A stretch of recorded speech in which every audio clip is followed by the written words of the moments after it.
रतनपुर नामक गांव में एक गरीब किसान हरिया रहता था।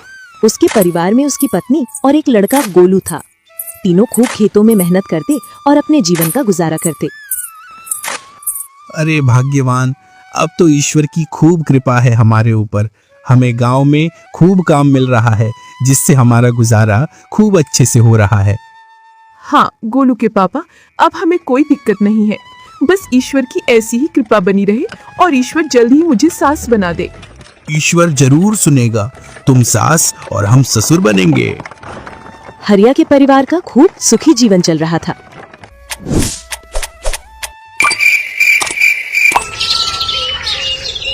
कुछ दिनों बाद हरिया के लड़के गोलू की तबीयत खराब होने लगी। धीरे धीरे उसकी तबीयत ज्यादा खराब रहने लगी, जिससे उसने खटिया पकड़ ली। तुम वैद्य जी को जल्दी से बुला लाओ, अब तो गोलू की तबीयत ज्यादा खराब हो रही है। अभी मैं वैद्य जी के पास जाता हूँ। हरिया वैद्य जी के पास जाता है और उनको अपने घर ले आता है। वैद्य जी, इसको किसी भी औषधि का असर नहीं हो रहा है। जितनी औषधि दे रहे उतना ही बीमार हो रहा है। इसके लिए औषधि जंगल से लाना पड़ेगी, जो अपने जंगल में बड़ी मुश्किल से मिलती है। मिल गई तो अच्छा है, नहीं तो तुम्हें राज्य औषधालय से वो औषधि लाना पड़ेगी, जो तुम्हें 10 चांदी के सिक्कों में मिलेगी।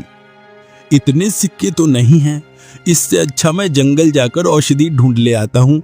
बताइए वैद्य जी, कौन सी औषधि है, उसे मैं जंगल जाकर ले आता हूँ। वो तुम्हें नहीं मिल पाएगी। उसके लिए तो जंगल में मुझे ही जाना पड़ेगा। तुम एक काम करो, तुम यहीं रुको। मैं और तुम्हारी पत्नी जंगल में जाकर उस औषधि को ढूंढ कर लाते हैं। जी वैद्य जी, जल्दी जाइए। दोनों जंगल की ओर चल देते हैं। बेटी, अब हम जंगल के बीचों बीच आ गए हैं। तुम यहीं बैठ जाओ, मैं उस औषधि को ढूंढ कर लाता हूँ। तुम इस जगह से कहीं मत जाना, तुम यहीं रहना। मैं तुम्हें इतने बड़े जंगल में कहाँ ढूंढूंगा। जी वैद्य जी, मैं यहीं बैठी हूँ। वैद्य जंगल में औषधि ढूंढने के लिए चला जाता है और हरिया की पत्नी उसी जगह पर बैठ जाती है। थोड़ी देर बाद उसकी निगाह एक गुफा पर पड़ती है, जो देखने में बहुत सुंदर दिख रही थी। वो उसके पास चली जाती है। तभी उसको घोड़ों के पैर की आवाज आती है। थोड़ी देर बाद 3 घोड़े दिखाई देते हैं, जिन पर 3 नकाबपोश आदमी बैठे थे और एक आदमी पर एक संदूक था। उनमें से एक आदमी बोलता है, सरदार, ये गुफा अच्छी दिख रही है, क्यों ना ये चोरी का संदूक यहाँ छिपा दें। हाँ लल्लन, तू बोल तो सही रहा। यहाँ तक राजा भी नहीं पहुँच पाएगा। जैसे ही राज्य में शांति का माहौल होगा, तभी इस संदूक को गुफा से बाहर निकालेंगे। तीनों घोड़ों से नीचे उतरते हैं। सरदार आगे हो जाता है और लल्लन और डोलू उस संदूक को उठाकर उसके पीछे पीछे चल देते हैं। गुफा के अंदर संदूक रख आते हैं।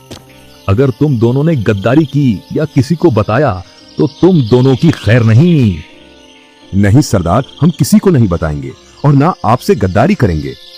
तुम मेरे वफादार चेले हो, फिर भी अगर ये संदूक इधर से उधर हुआ तो तुम्हें वो सजा मिलेगी जो तुमने कभी सोचा भी नहीं होगा।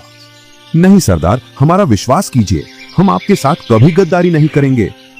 तीनों वहां से चले जाते हैं। इधर हरिया की पत्नी उसी जगह पर जाकर वापस बैठ जाती है, जो वैद्य बताकर गया था। थोड़ी देर बाद वैद्य अपना सर झुकाए आ जाता है। वैद्य जी, मिली औषधि? नहीं बेटी, नहीं मिली।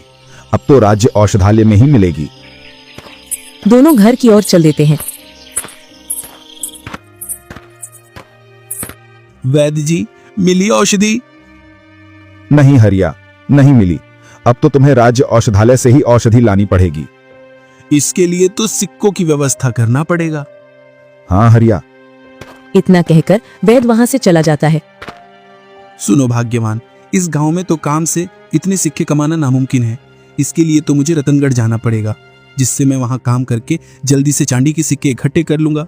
यहाँ सिक्के इकट्ठे करने में मुझे 1 साल लग जाएगा। हाँ, तुम्हारा कहना भी सही है, पर मेरे पास एक ऐसी जगह का पता है जहाँ सोने चांदी का संदूक रखा है। तुम्हें कैसे पता उस जगह का? जब मैं वैद्य जी के साथ जंगल गई थी, तब मैं एक गुफा के सामने बैठी थी। उसी गुफा में कुछ डाकू एक संदूक लेकर आए थे और राजमहल का चुराया हुआ संदूक वहाँ छिपा कर गए थे। क्यों ना उस संदूक में से अपने काम के लिए कुछ सिक्के निकाल लाए, जिससे गोलू का अच्छे से उपचार हो जाएगा। नहीं, वो राजकोष का चुराया हुआ धन है। अगर किसी ने पहचान लिया तो सारे धन की चोरी का इल्जाम अपने ऊपर लग जाएगा। इससे अच्छा अपनी खुद की मेहनत से कमाकर गोलू का इलाज कराएंगे और ये चोरी चपाटी हमसे नहीं होती। इतना कहकर हरिया अपना सामान उठाकर रतनगढ़ की ओर चल देता है। इधर डाकू उस संदूक को उठाने के लिए गुफा के पास पहुंच जाते हैं। जैसे ही गुफा के सामने पहुंचते हैं तो वे तीनों हक्का बक्का रह जाते हैं। अरे लल्लन, जब हम यहाँ से गए थे तब इसमें कोई दरवाजा नहीं था, अब इसमें दरवाजा कहाँ से आ गया? हाँ सरदार, जब हम यहाँ आए थे तब इसमें कुछ नहीं था। इस दरवाजे को तोड़ना पड़ेगा सरदार। हाँ लल्लन, लेकिन इसको तोड़ने के लिए कुछ भी नहीं है। एक काम करो, तुम दोनों रास्ते पर जाओ, कोई गांव का व्यक्ति रास्ते से गुजर रहा हो तो उसे उठा लाओ। जी सरदार। दोनों जंगल के रास्ते पर पहुंच जाते हैं। उसी रास्ते से हरिया रतनगढ़ जा रहा था। डोलू, वो देख, वो आ रहा है गांव का आदमी। चल इसको पकड़कर ले चलते हैं सरदार के पास। लल्लन और डोलू हरिया को पकड़ लेते हैं। अरे कौन हो तुम? मुझे कहाँ ले जा रहे हो? दोनों हरिया को लेकर अपने सरदार के पास पहुंच। मुझे यहाँ क्यों लाया गया? तुम हमें तुम्हारी कुल्हाड़ी दे दो। मैं क्यों दूं तुम्हें अपनी कुल्हाड़ी? नहीं देने वाला तुम्हें मेरी कुल्हाड़ी। लल्लन, इसको अपना परिचय दे, तब तो ये कुल्हाड़ी क्या अपने आप को हमारे हवाले कर देगा। तुम जिसके सामने खड़े हो वो हैं सरदार डाकू। इनका नाम तो सुना ही होगा, या और कुछ बताऊं? इतना सुन हरिया के पांव डर के मारे हिलने लगते हैं। डरता हुआ हरिया बोलता है, सरदार, गलती हो गई, आपको पहचान नहीं पाया। कुल्हाड़ी चाहिए आपको? लो, इस कुल्हाड़ी को आप ही रख लेना। इस कुल्हाड़ी में धार तो है ना? जी सरदार। गोलू की मम्मी इसी गुफा का बोल रही थी। ये वही गुफा है। इतने में ही एक और घोड़ा आ जाता है। उस पर भी एक नकाबपोश आदमी बैठा था। क्यों सरदार, अभी तक तुझसे धन नहीं निकला? मालिक, बस निकाल ही रहे हैं। जब गुफा में संदूक रखने आए थे तब इसमें कोई दरवाजा नहीं था, लेकिन आकर देखा तो इसमें दरवाजा दिखा। बस तोड़ने की व्यवस्था कर रहे हैं। मैं कुछ नहीं जानता, मुझे मेरा सारा धन चाहिए सरदार, चाहे तुम कुछ भी करो। हरिया पहचान जाता है कि नकाब में कौन है और वो आदमी अपने घोड़े पर सवार होकर वहां से निकल जाता है। आजा, ये कुल्हाड़ी दे और निकल जा यहाँ से, और सीधे अपने घर जाना। अगर तू इधर उधर गया तो तू समझ तेरे साथ क्या होगा। नहीं सरदार, मैं सीधा घर जाऊंगा। हरिया सीधे अपने घर पहुंच जाता है। इधर डाकू गुफा के दरवाजे को तोड़ने की तैयारी करते हैं। लल्लन और डोलू उस दरवाजे में कुल्हाड़ी दे देकर थक जाते हैं, फिर भी उस दरवाजे का कुछ नहीं होता है। सरदार, हमारी बस की नहीं है इस दरवाजे को तोड़ने की। हम तो थक चुके हैं। हटो तुम दोनों, तुमसे क्या होगा, मुझे ही करना पड़ेगा। और सरदार भी थक जाता है, लेकिन उस दरवाजे पर एक खरूंच भी नहीं आई। तीनों थक हार कर वहां से चले जाते हैं। इधर हरिया अपनी पत्नी को पूरी घटना सुना देता है। तुम तो वैद्य जी के पास चले जाओ, वही औषधि की व्यवस्था कर पाएंगे। हाँ, मैं सुबह वैद्य जी के पास जाऊंगा।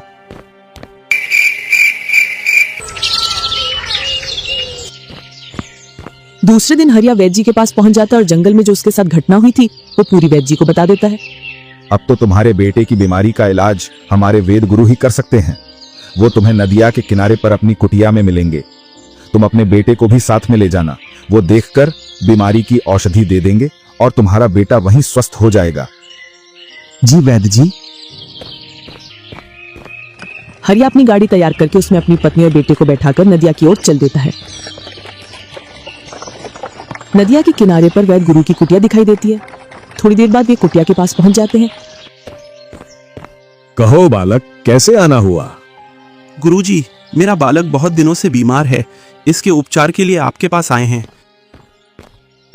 वेद गुरु गोलू का उपचार करते हैं और कुछ औषधि गोलू को पिला देते हैं। मैंने इसको औषधि पिला दी है और कुछ औषधि अपने पास रखो। संध्या के समय इसको पिला देना, जिससे यह सुबह तक पूर्णतः स्वस्थ हो जाएगा। जी गुरुजी। और हाँ, इस बालक का भविष्य बहुत उज्जवल है। यह राज्य का मंत्री बनेगा। इसको राज्य मंत्री बनाने में आपका योगदान बहुत अधिक रहेगा। कैसा योगदान रहेगा? तुमको उस दिन जंगल में डाकू पकड़ के ले गए थे, और जो आखिरी में घोड़े से आया था वो राज्य मंत्री धुरंग था, जिसने राजकोष में से धन चोरी करवाया है। और वह राज्य से और भी धन चुराना चाहता है, जिससे कि राज्य कमजोर हो सके, और फिर वो राजा को हटाकर स्वयं राजा बनना चाहता है। इसका तुम फायदा उठा सकते हो। उस गुफा के बारे में उनके अलावा सिर्फ तुम्हें मालूम है। तुमको थोड़ा इंतजार करना पड़ेगा। जैसे ही राज्य में ऐलान हो तुम राज्य में जाकर राजा से मिलना। और हाँ, उस गुफा का दरवाजा एक जादुई दरवाजा है, उसको खोलने के लिए चमकीला पत्थर ले जाओ। जैसे ही तुम इस पत्थर को उस दरवाजे पर लगाओगे तो वो दरवाजा खुल जाएगा। जी गुरुजी।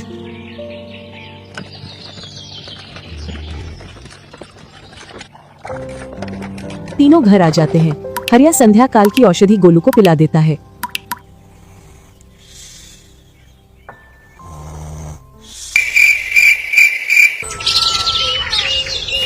सुबह का समय।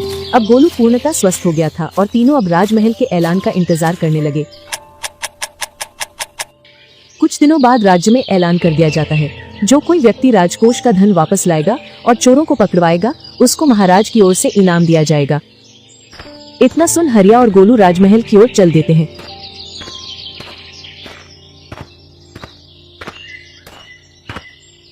हरिया और गोलू राजा से एकांत में मिलते हैं।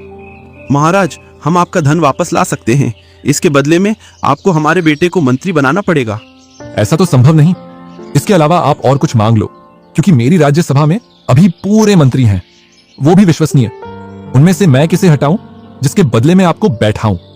महाराज, छोटा मुंह बड़ी बात। आप खुद समझदार हैं। आपके राजकोष के बारे में कौन कौन जानता है? मैं और महामंत्री धुरंग दोनों। इसके अलावा तीसरा कोई नहीं जानता। बस, तो चोरों की सहायता आप दोनों में से किसी एक ने की होगी, तभी चोर राजकोष तक पहुंच पाए। तुम्हारा मतलब हमने स्वयं अपने राजकोष में से चोरी करवाई? नहीं महाराज, मेरा ऐसा मतलब नहीं है। अगर आपने चोरी नहीं करवाई तो इसमें महामंत्री धुरंग सम्मिलित होगा। अरे हाँ, ये तो मेरे दिमाग में आया ही नहीं। अभी धुरंग को बंदी बनवाता हूं। नहीं महाराज, ऐसी गलती मत कीजिए, नहीं तो चोर भाग जाएंगे। क्यों ना चोरों और महामंत्री धुरंग दोनों को साथ में पकड़ा जाए। वो कैसे? जब भी महामंत्री धुरंग राज्य से बाहर जाता है तो वह जरूर चोरों से मिलने जाता होगा। जब वह राज्य से बाहर जाएगा तब हम उसका पीछा करेंगे। अगर तुम्हारी बात सही हुई और धुरंग दोषी पाया गया तो तुम्हें मैं इस राज्य का महामंत्री बनाऊंगा। मंत्री नहीं, महामंत्री। जी महाराज, बस आप उस दिन का इंतजार करो जिस दिन धुरंग इस राज्य से बाहर जाएगा।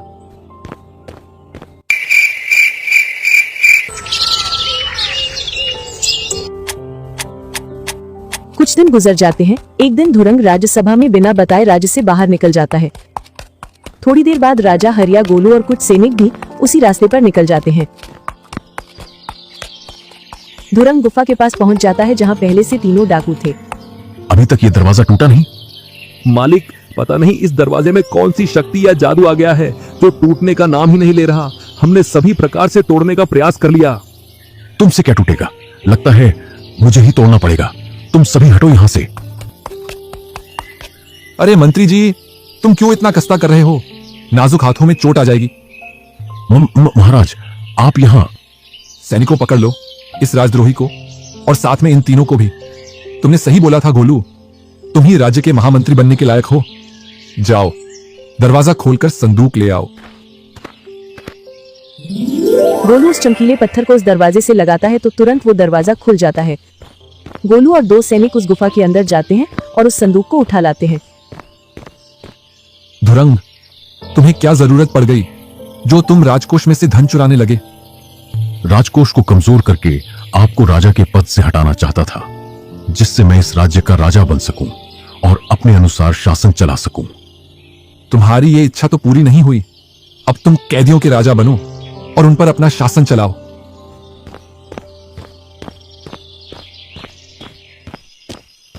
राज्य दरबार में गोलू को महामंत्री घोषित कर दिया जाता है और राज्य में फिर से सुख शांति लौट आती है।